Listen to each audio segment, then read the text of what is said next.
பார்க்கலாம். முதல்ல ஆவினாலே ஜெபிக்கிறது அப்படின்னா என்ன?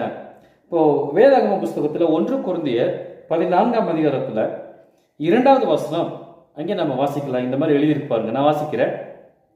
ஏனெனில் அந்நிய பாஷையிலே பேசுகிறவன் ஆவினாலே ரகசியங்களை பேசுகிறார்.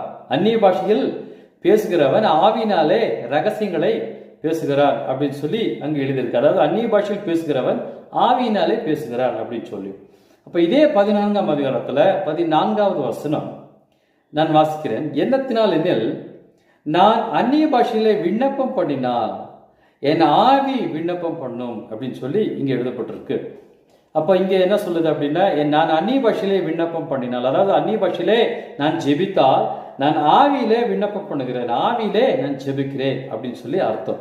அப்ப ஆவியினாலே ஜெபிக்கிறது அப்படின்னா அந்நிய பாஷையில ஜெபிக்கிறது தாங்க. ஆமா, வேற இது குழப்பற மாதிரி எதுவுமே இல்லை.